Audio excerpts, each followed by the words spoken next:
Previous video lecture के अंदर हमने क्या स्टडी किया था? हमने ये स्टडी किया था कि आपको जब आपको ट्रांजिशन मैट्रिक्स गिवन होगी, उस ट्रांजिशन मैट्रिक्स की हेल्प से आप कैसे स्टेट ट्रांजिशन डायग्राम बनाएंगे, और फिर हमने सीखा कि स्टेट ट्रांजिशन डायग्राम की हेल्प से हम कैसे ट्रांजिशन मैट्रिक्स की फॉर्मेशन करेंगे।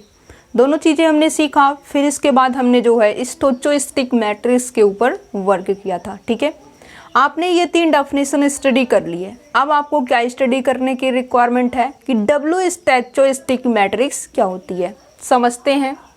अब देखिए डब्ल्यू स्टोचोस्टिक मैट्रिक्स, डब्ल्यू स्टोचोस्टिक मैट्रिक्स क्या होगी? जो आपकी मैट्रिक्स होती थी, कौन सी? स्टोचोस्टिक मैट्रिक्स। क्या कंडीशन थी?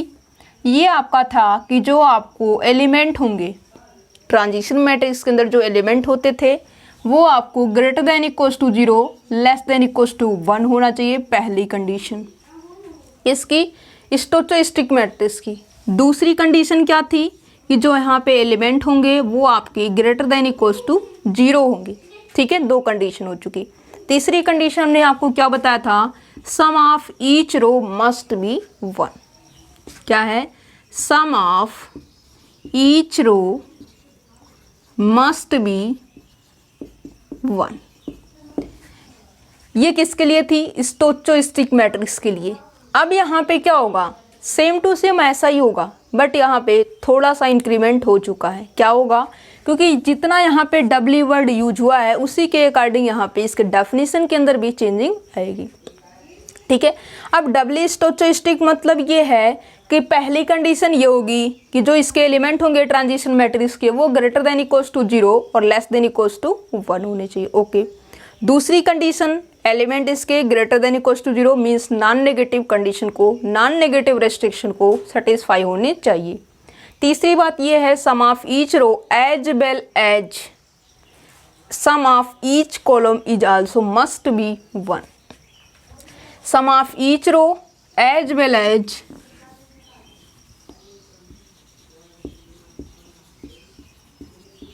each column must be 1। प्रत्येक रो का जो सम है वो भी आपका 1 होना चाहिए, प्रत्येक जो कॉलम है उसका भी सम क्या होना चाहिए? 1 होना चाहिए। Sum of each row as well as sum of each column,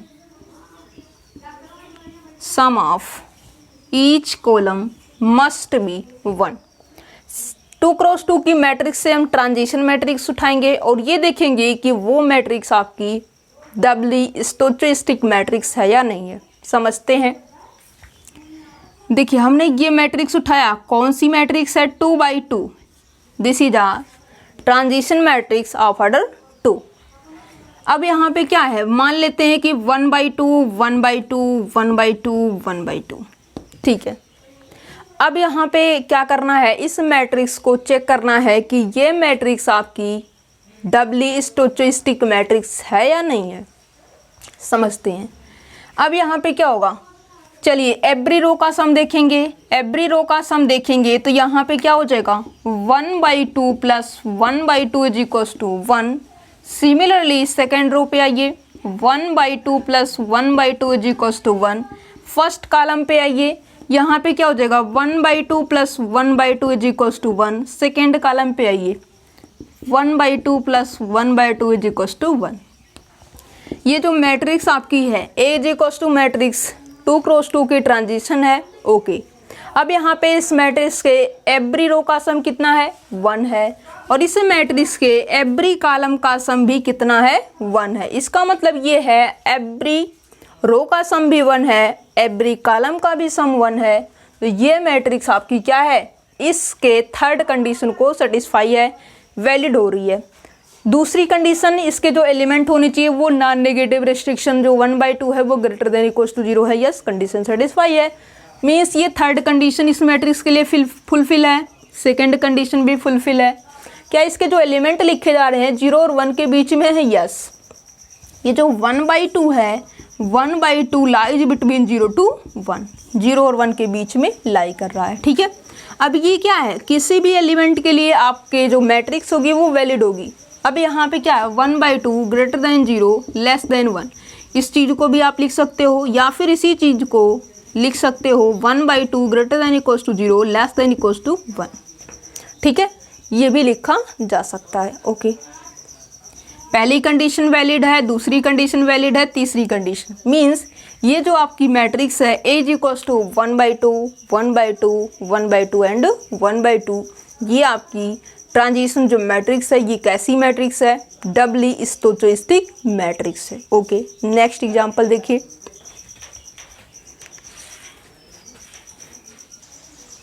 देखिए अब स्टडी करते हैं 3x3 की मैट्रिक्स के लिए। ठीक है, अब यहाँ पे मान लीजिए हमने लिखा, क्या लिखा, 3/3 की मैट्रिक्स। यहाँ पे हमने लिखा 1/3 1/3 1/3। ठीक है, अब सेकेंड रो के अंदर भी हम क्या डालते हैं, जो भी डालेंगे देखिए 1/3 1/3 1/3। ठीक है, या फिर हम यूं कर दें, इसको 0 कर दें। ठीक है, ये 0 रहा, मैट्रिक्स आपकी ये है। चेक करना है आपको, क्या चेक करना है कि ये जो मैट्रिक्स आपकी लिखी हुई है ट्रांजिशन मैट्रिक्स, ये आपकी डबली स्टोचस्टिक मैट्रिक्स है या नहीं है। ठीक है, तो इसके लिए आपको क्या करना होगा, पहले ये देखना होगा कि इसके हर एक एलिमेंट जो है प्रोबेबिलिटी लाइज बिटवीन 0 to 1, आपको पता है उसी के अकॉर्डिंग वर्क करना है। पहली कंडीशन जो 1/3 है ये आपका 0 और 1 के बीच में है, यस सेटिस्फाई है। 0 है तो 0 और 1 के बीच में है, yes. Second condition probability means इसके हर एक एलिमेंट की जो चॉइस होनी चाहिए वो ग्रेटर देन इक्वल्स टू 0 होनी चाहिए, या तो 0 या तो 0 से बड़े, और 0 से बड़े कहाँ तक, 1 या फिर 1 से छोटे। ओके, ये कंडीशन है। तीसरी बात ये है कि सम ऑफ ईच रो और क्या है, सम ऑफ ईच कॉलम क्या होना चाहिए, 1 होना चाहिए। ठीक है, पहली दूसरी कंडीशन वैलिड है। ठीक है, तो हमें क्या करना होगा, तीसरी कंडीशन को चेक करना होगा। तीसरी कंडीशन जब चेक करेंगे तो यहाँ से आपको 1/3 plus 1/3 plus 1/3 is equals to 3/3 is equals to 1। यहाँ पे आएंगे 1/3 प्लस 1/3 प्लस 0, आपको मिलेगा 2/3 सम। क्या 1 है, नहीं 1 तो नहीं है। अब यहाँ पे आइए 1/3 प्लस 1/3, ये आपको मिल जाएगा 2/3 नॉट इक्वल्स टू 1। कॉलम में आइए 2/3 1/3 plus 1/3 2/3 1/3 plus 1/3 plus 1/3 is equals to 3/3 is equals to 1। ठीक है, ये रहा आपका कॉन्सेप्ट। अब यहाँ पे सिर्फ एक कॉलम का सम 1 है और यहाँ पे सिर्फ और सिर्फ एक रो का जो सम है वो आपका 1 दिखाई दे रहा है। इसका मतलब क्या होगा, इसका मतलब ये है कि इसके प्रत्येक रो की बात की जा रही थी और प्रत्येक कॉलम की बात की जानी चाहिए थी। है क्या, सिर्फ एक रो और एक कॉलम। इसका मतलब ये हुआ इसके प्रत्येक रो का जो सम है वो 1 नहीं है और ना ही इसके प्रत्येक कॉलम का सम 1 है। तो ये क्या हो जाएगा, ये आपका डबली स्टोचस्टिक मैट्रिक्स नहीं होगा। ठीक है, अब हम बात करें क्या ये स्टोचस्टिक मैट्रिक्स है, नहीं, ये आपकी स्टोचस्टिक मैट्रिक्स भी नहीं है। क्यों, क्योंकि इसके हर एक रो का सम भी 1 नहीं है।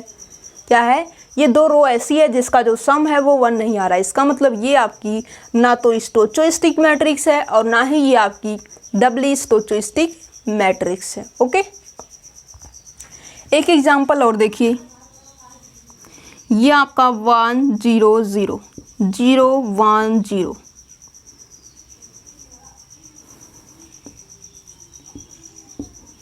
ये मैट्रिक्स है। अब ये मैट्रिक्स को आपको चेक करना है कि ये आपकी स्टोचस्टिक मैट्रिक्स है या फिर ये डबली स्टोचस्टिक मैट्रिक्स है, क्या कुछ है समझते हैं, डिस्कस करते हैं। ठीक है, अब यहाँ पे जो भी एलिमेंट लिखे हुए हैं 0 और 1 के बीच में है, यस। जो इसके एलिमेंट है वो ग्रेटर देन इक्वल्स टू 0 है, yes greater than equals to 0 है। अब सम ऑफ ईच रो का सम देखिए, ईच रो का सम आपको 1 + 0 + 0 is equals to 1। Second row में आइए 0 + 1 + 0 आपको मिलेगा 1। 0 + 0 + 1 इज इक्वल्स टू 1। कॉलम में आइए 1 + 0 + 0 आपको मिल जाएगा 1। 0 + 1 + 0 1 0 0 1, ये आपका सम 1 दे देगा। अब इस मैट्रिक्स के अंदर ये जो मैट्रिक्स अभी हमने लिखा है A is equals to this matrix, ये मैट्रिक्स पहली कंडीशन, दूसरी कंडीशन और तीसरी कंडीशन, एवरी रो का जो सम है वो क्या 1 है, यस। एवरी कॉलम का सम भी क्या 1 है, यस। एवरी रो और एवरी कॉलम का जो सम है वो कितना है, 1 है। इसका मतलब क्या होगा, this matrix is a doubly stochastic matrix. अब यहाँ पे बात करें स्टोचस्टिक मैट्रिक्स, क्या इसके एवरी रो का सम 1 है, यस। तो जो आपकी डब्ल्यू स्टोचस्टिक मैट्रिक्स होती है वो आपकी स्टोचस्टिक मैट्रिक्स भी होती है, ठीक है। इसका मतलब ये, जैसे कि आपने मैट्रिक स्पेस और स्यूडोमेट्रिक स्पेस में देखा था, ठीक है, उस तरीके से यहाँ पे भी वर्क होगा। जो मैट्रिक्स आपकी, देखिए स्यूडोमेट्रिक और मैट्रिक स्पेस, जो आपकी स्यूडोमेट्रिक मैट्रिक थी वो आपकी क्या थी, स्यूडोमेट्रिक जो आपका था वो आपका 10th क्लास था, और जो आपका मैट्रिक स्पेस था वो आपका 12th क्लास था, ठीक है। सिमिलरली जो आपकी डब्ल्यू स्टोचस्टिक मैट्रिक्स है और स्टोचस्टिक मैट्रिक्स है उसके अंदर भी डिफरेंस आपको बताते हैं। जो आपकी स्टोचस्टिक मैट्रिक्स है वो आपकी 10th क्लास है, means 10th class pass out है, और जो आपकी डब्ल्यू स्टोचस्टिक मैट्रिक्स है वो आपकी 12th क्लास पास आउट है। इसका मतलब पावरफुल कौन है, W stochastic matrix. Every W stochastic matrix is a stochastic matrix but converse need not be true. इसको आप रिजल्ट के रूप में भी लिख सकते हो, क्या लिख सकते हो, every doubly stochastic matrix is a stochastic matrix but converse need not be true. Means प्रत्येक जो आपकी स्टोचस्टिक मैट्रिक्स होती है वो आपकी डब्ली स्टोचस्टिक मैट्रिक्स हो, ये कोई ज़रूरी नहीं होगा। मतलब स्टोचस्टिक मैट्रिक्स आपकी डब्ल्यू स्टोचस्टिक मैट्रिक्स हो भी सकती है और नहीं भी हो सकती है, इसलिए आपको ये रिजल्ट याद रखना होगा, ओके। अब इसी से रिलेटेड एक डेफिनेशन है, क्या है, इसी से रिलेटेड आपको एक डेफिनेशन है, वो क्या है, अब हम सीखेंगे कम्युनिकेटिंग क्लास। क्या है, कम्युनिकेटिंग क्लास क्या होती है, ठीक है। और कम्युनिकेटिंग क्लास हो जाए या फिर पीरियड ऑफ द स्टेट, इन सब चीज़ों के ऊपर यदि आपको वर्क करना है तो आपको ट्रांजिशन मैट्रिक्स से स्टेट ट्रांजिशन डायग्राम आना चाहिए, जो कि हमने आपको फर्स्ट लेक्चर के अंदर ही सिखाया हुआ है, ओके। अब हम सीखेंगे कम्युनिकेटिंग क्लास। मतलब ये है कि कम्युनिकेटिंग क्लास मीन्स क्या होगा कि जैसे आपको 2 स्टेट है, स्टेट 1 और स्टेट 2। अब स्टेट 1 को और स्टेट 2 को, दोनों को आपको क्या दिखाना है कि दोनों आपके सेम कम्युनिकेटिंग क्लास में हैं।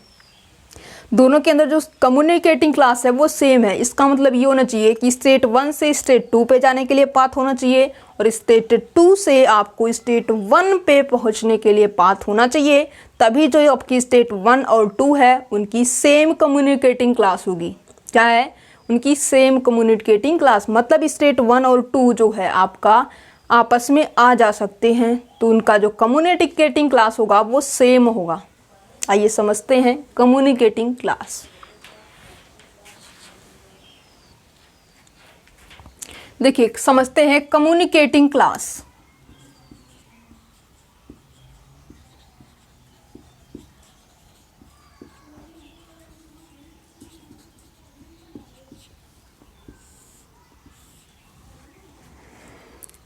कम्युनिकेटिंग क्लास का मतलब ये होगा, एक एग्जाम्पल के थ्रू हम आपको सिखाते हैं। मान लीजिए आपके पास स्टेट 1 है और स्टेट 2 है, ठीक है। स्टेट 1 स्टेट 2 बिल्कुल बारीकी से समझाते हैं, ओके। अब यहाँ पे देखिए आपकी स्टेट 1 है, स्टेट 2 है। 1 से 2 के ऊपर जाने का पाथ है, बट 2 से 1 के ऊपर आने का कोई भी पाथ नहीं है, कोई भी रास्ता नहीं है जिससे आप स्टेट 2 से स्टेट 1 पे आ सको, ठीक है। तो इसका मतलब ये होगा कि 1 से 2 पे जाने का पाथ है, बट 2 से 1 के ऊपर आने का पाथ नहीं है। यदि ऐसी सिचुएशन होगी, क्या है, ऐसी सिचुएशन होगी तो ये दोनों आपके इटसेल्फ के कम्युनिकेटिंग क्लास में होंगी। मीन्स 1 का जो कम्युनिकेटिंग क्लास होगा उसके अंदर सिर्फ और सिर्फ 1 जाएगा और 2 के कम्युनिकेटिंग क्लास में वो इटसेल्फ जाएगा। जब यहाँ पे 1 से 2 के ऊपर और 2 से 1 के ऊपर पाथ नहीं होगा तो 1 और 2 का सेम कम्युनिकेटिंग क्लास नहीं होगा। मतलब वो क्या होंगे, इटसेल्फ के कम्युनिकेटिंग क्लास में बिलोंग करेंगे, ठीक है। तो यहाँ पे यदि हम 1 के कम्युनिकेटिंग क्लास ऑफ 1 क्या है, कम्युनिकेटिंग क्लास ऑफ स्टेट 1। अब यहाँ पे 1 से 2 के ऊपर और 2 1 से 2 पे तो जाने का है, बट 2 से 1 पे आने का मस्ट होना चाहिए, तभी वो सेम कम्युनिकेटिंग क्लास। मतलब ये है कि कोई आपका क्लास है और क्लास के अंदर यदि 2 स्टूडेंट है तो वो क्या है, या तो वो खुद से बातें करेंगे या तो वो दोनों आपस में बातें करेंगे, ठीक है। या तो ये स्टूडेंट इटसेल्फ से बात करेगा या फिर ये स्टूडेंट इटसेल्फ से बात करेगा, या फिर जो है ये स्टूडेंट इस स्टूडेंट से भी बात करेगा और ये स्टूडेंट इस स्टूडेंट से भी बात करेगा, ठीक है। ऐसी सिचुएशन हो सकती है ना तो स्टूडेंट्स के बीच में। ओके, अब यहाँ पे मान लेते हैं कि जो 1 वाला स्टूडेंट है वो 2 वाले स्टूडेंट से तो बात कर रहा है, बट जो 2 वाला स्टूडेंट है वो 1 से बात नहीं कर रहा है। जब 1 टाइम ये बात करना चाहता है तो रिप्लाई कुछ नहीं आता है, तो वो क्या करेगा, खुद से ही बात करना स्टार्ट कर देता है, ठीक है। और ऐसा कभी नहीं होगा कि वो बात ही ना करे, ठीक है। कम्युनिकेटिंग क्लास वो बात तो करेगा। अब यहाँ पे कम्युनिकेटिंग क्लास 1 के कम्युनिकेटिंग क्लास में जब इससे बात करने के लिए गया तो इन्होंने कोई रिप्लाई नहीं दिया तो वो क्या करना शुरू कर देता है, वो इटसेल्फ से बातें करना स्टार्ट कर देता है। Communicating class of 1 is equals to 1। अब स्टेट जो 2 है, अब यहाँ पे स्टेट की बात की जा रही है, ओके। अब यहाँ पे स्टेट 2, अभी स्टेट 2 का जो कम्युनिकेटिंग क्लास है वो क्या होगा, 2 जो है 1 पे आ नहीं सकता, तो क्या करेगा, जब इससे कुछ बात नहीं कर रहा है तो वो क्या करेगा, खुद से इटसेल्फ से बातें करेगा। क्या है, वो इटसेल्फ के कम्युनिकेट क्लास में जाएगा। 2 के कम्युनिकेटिंग क्लास में कौन जाएगा, 2 जाएगा, ठीक है। अब यहाँ पे इसी डायग्राम को थोड़ा सा चेंज करते हैं, ठीक है। ये रहा आपका स्टेट 1 स्टेट 2। अब स्टेट 1 से 2 के ऊपर जाने का पाथ है, स्टेट 2 से स्टेट 1 के ऊपर भी आने का पाथ है, रास्ता है। तो यहाँ पे क्या होगा, 1 और 2 आपस में बात कर रहे हैं, आपस में जो है ये इससे बात कर रहा है और ये वाला इससे बात कर रहा है, मतलब आपस में इंटरकनेक्ट हो चुके हैं। अब यहाँ पे यह दोनों आपस में क्या हो चुके हैं, इंटरकनेक्ट मतलब ये दोनों कहाँ जाएंगे, सेम कम्युनिकेटिंग क्लास में जाएंगे, ठीक है। तो यहाँ पे यदि हम इसके अकॉर्डिंग बात करें, इसको तो भी स्किप कीजिए। अब इसके लिए देखिए, जैसे जैसे आप ट्रांजिशन डायग्राम को चेंज करोगे वैसे वैसे आपका कम्युनिकेटिंग क्लास भी चेंज होता रहेगा। अब यहाँ पे कम्युनिकेटिंग क्लास 1 की बात करें, कम्युनिकेटिंग क्लास 1 में 1 2 पे जा रहा है, 2 1 पे आ रहा है, मतलब ये है कि 1 और 2 आपके सेम कम्युनिकेटिंग क्लास में, और 1 के कम्युनिकेटिंग क्लास में कौन जाएगा, 1 और 2 जाएगा, ठीक है, क्योंकि आपस में ये दोनों बात कर रहे हैं, ठीक है। कम्युनिकेटिंग क्लास 2 की बात करें तो 2 का जो कम्युनिकेटिंग क्लास होगा वही 1 का होगा, और जो 1 का कम्युनिकेटिंग क्लास होगा वही आपके 2 का हो जाएगा। कैसे, जब ये दोनों आपस में इस तरीके से जाने का भी पाथ हो और आने का भी पाथ हो, तब यहाँ पे सेम कम्युनिकेटिंग क्लास होंगे, और उनकी जो कम्युनिकेटिंग क्लास होगी सेम होगी, तो जो 1 की कम्युनिकेटिंग क्लास है वही आपके 2 की भी कम्युनिकेटिंग क्लास हो जाएगी, ठीक है। ये आपका कॉन्सेप्ट रहा। अब मान लीजिए कि 1 से 1 के ऊपर पहुंचने का भी पाथ हो, क्या है, स्टेट 1 से स्टेट 1 के ऊपर भी पहुंचने का पाथ हो, तो आप क्या करेंगे, तो यहाँ पे आपको क्या होगा, कोई चेंजिंग नहीं होगी, इस केस में तो कोई चेंजिंग नहीं होगी।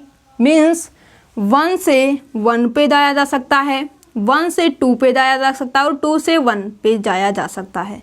मतलब ये होगा कि 1 और 2 का सेम कम्युनिकेटिंग, लूप हो या लूप ना हो कोई इफेक्ट नहीं पड़ेगा, कोई चेंजिंग नहीं होगी।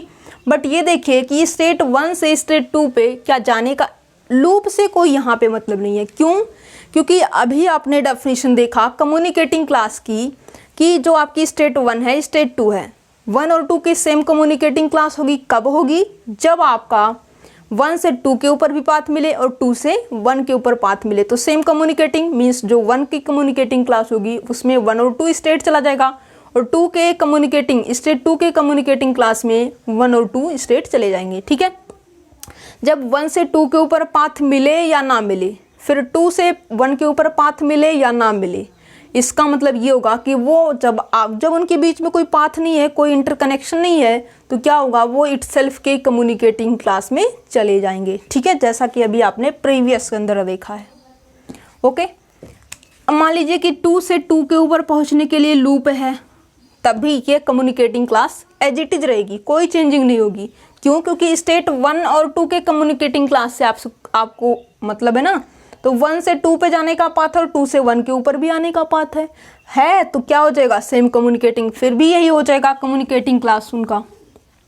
ठीक है, यहाँ पे ये रहेगा तो ये वाला सिर्फ इतना रहेगा, ये लूप हटाइए और नीचे वाला पाथ हटाइए तो उसका कम्युनिकेटिंग क्लास ये होगा। फिर नीचे वाला लगाएंगे तो उसका जो कम्युनिकेटिंग क्लास है ये रहेगा लूप को हटाते हुए। फिर एक लूप लगाएंगे, फिर भी यही कम्युनिकेटिंग क्लास, फिर ये दो, फिर एक लूप, फिर ये भी लूप, फिर इसके बाद भी उसका कम्युनिकेटिंग क्लास यही रहेगा। ओके, नेक्स्ट एग्जाम्पल देखिए, सिखाते हैं। अब हम क्या लेंगे? 3 स्टेट लेके चलेंगे। क्या है?